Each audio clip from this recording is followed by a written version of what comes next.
अस्सलाम वालेकुम नाजरीन, मैं हूं इरशाद मेमून। और आज हम प्रोग्राम में बात करेंगे कनाडा और भारत के दरमियान जो हाल ही में ताल्लुकात में कशीदगी आई है, ख़ास तौर पे कैनेडियन प्राइम मिनिस्टर, यहाँ की पुलिस, वज़ीर ख़ारजा, पूरी हुकूमत आप समझ लें, उस सब ने यक ज़बान होकर ये इल्ज़ाम लगाया है कि इंडियन सफारतकार जो कनाडा में मुकीम है वो एक इंटेलिजेंस नेटवर्क चला रहे हैं। और ख़ास तौर पे यहाँ जो उनके क्रिटिक हैं, खालिस्तान मूवमेंट के सपोर्टर हैं और सिख तहरीक से ताल्लुकात रखते हैं, उनमें से एक जो बड़े प्रोमिनेंट थे नज्जार साहब, गुज़श्ता साल जून में उनका कत्ल हो गया था। वैनकूवर जो ब्रिटिश कोलंबिया का एक शहर है। पिछले साल से लेके मसलसल जो है कनाडा और भारत के दरमियान ताल्लुकात में कशीदगी है। प्राइम मिनिस्टर जस्टिन ट्रूडो ने खुद जो है पार्लियामेंट में इंडियंस के ऊपर इल्ज़ाम लगाया कि उन्होंने इंटेलिजेंस के लोग और सफारत खाना जो है वो मुलव्वस थे इस कत्ल में। अभी एक साल से कुछ ज़्यादा अरसे के बाद पिछले एक हफ्ता पहले फिर कैनेडियन प्राइम मिनिस्टर ने कहा कि हमारे पास प्रूफ है और इंडिया हमारे साथ कोऑपरेट नहीं कर रहा है और ये हमारे लिए एक्सेप्टेबल नहीं है। आप ये सुन के हैरान होंगे कि यहाँ की पुलिस भी यही बात कर रही है, कनाडा के वज़ीर ख़ारजा ने भी यही बात की है, और पूरी जो सिस्टम है, यानी जिसको हम पाकिस्तानी ज़बान में जब कहते हैं ना एस्टेब्लिशमेंट, तो वो सारी जो है इंडिया के बारे में बहुत क्रिटिकल है। और उसका जो रोल है जैसे ट्रांसनेशनल इंटेलिजेंस नेटवर्क और ख़ास तौर पे अपने क्रिटिक्स को, अपने सियासी मुखालिफिन को निशाना बनाने का, उनको हदफ तनकीद बना रही है और इसका मुतालबा कर रही है कि इंडिया को अकाउंटेबल बनाया जाए।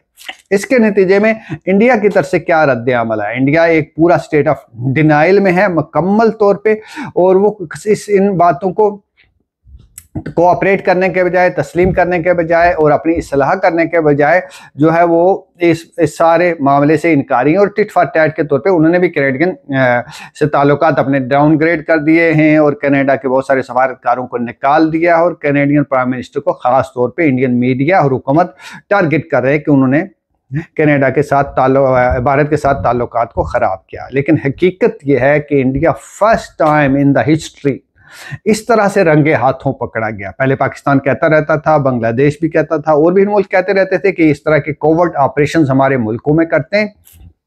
श्रीलंका ये इल्ज़ाम लगाता रहा, अभी रिसेंटली मालदीव ने ये इल्ज़ाम लगाया था, नेपाल भी रोता रहा, लेकिन कोई उनकी बात पे ध्यान नहीं देता था। लेकिन फर्स्ट टाइम जो अभी अमेरिका भी इंडिया के ऊपर इल्ज़ाम लगा रहा होगा। आपको सुन के हैरत होगी कि अमेरिका का जो जस्टिस डिपार्टमेंट है उसने एक इंडियन को सज़ा सुनाई है। अगरचे वो इंडियन उनके इस वक्त गिरफ्तार नहीं है, हिरासत में नहीं है, लेकिन इसके बावजूद उसको सज़ा सुनाई है कि वो न्यूयॉर्क में एक अमेरिकन शहरी के कत्ल का प्लान बना रहा था, और बहुत सारा उसका एक लंबा प्लान था, काफ़ी सारे लोग। उस पर भी इल्ज़ाम ये है कि वो इंडियन गवर्नमेंट की शय पे, इमा पे, इंटेलिजेंस की शय पे ये कर रहा था।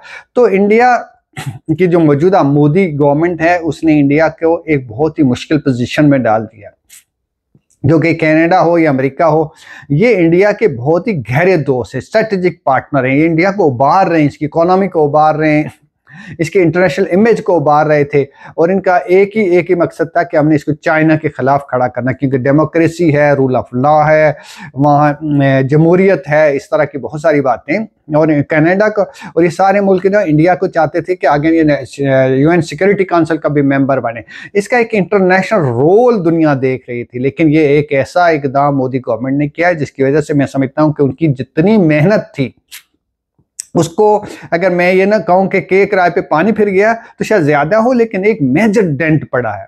अभी बहुत अरसे तक इंडिया जो है फिर जो यूएन की सिक्योरिटी काउंसिल की मेंबरशिप के लिए ये मसला उसके आड़े आएगा, और इंटरनेशनल जितने मल्टीनेशनल फोरम्स हैं उन पे ये मसला उसके आड़े आएगा। उसको तनकीद का सामना करना पड़ेगा हर जगह से, और उसके लिए कैनेडियन गवर्नमेंट और यहाँ के प्राइम मिनिस्टर जो है बहुत डिटरमिन है, वो पुरज़्म में वो कह रहे हैं कि हम इनको अकाउंटेबल बनाएंगे।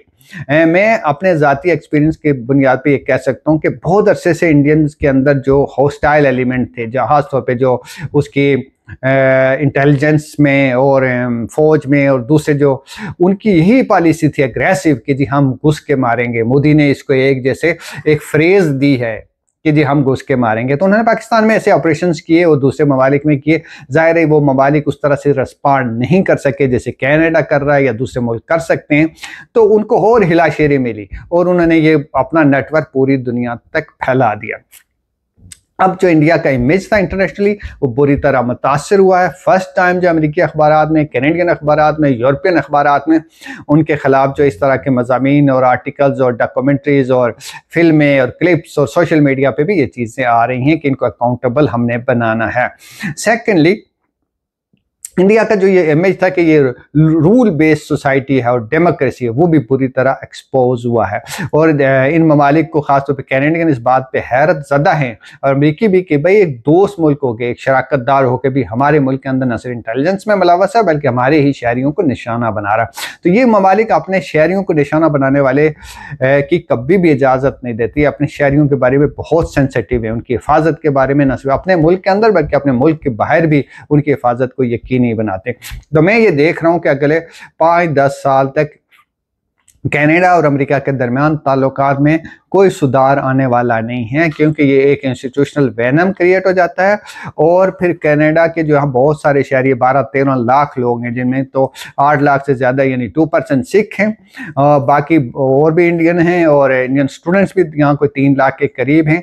तो उनके लिए भी मुश्किलात में काफ़ी इजाफा होता नज़र आ रहा है। लेकिन मैं आखिरी बात ये कहना चाहता हूँ कि क्या ही अच्छा होता कि हिंदुस्तानी गवर्नमेंट जो है वो कनाडा के साथ कोऑपरेट करती और वो लोग जो उसकी सिस्टम के अंदर हैं उनके खिलाफ भी इकदाम करती, उनको भी अकाउंटेबल करती, ताकि इंडिया जो ट्रांसनेशनल जो है जो इंटेलिजेंस नेटवर्क चला रहा है और जो टेररिज्म में इन्वॉल्व है उसका कला कमा कर सकते हैं। लेकिन अनफॉर्चुनेटली मुझे नहीं लगता कि मोदी गवर्नमेंट अपनी हॉस्टाइल पॉलिसी से पीछे हटेगी, इसलिए दुनिया को और ज़्यादा इंडिया की स्क्रूटनी को टाइट करना होगा।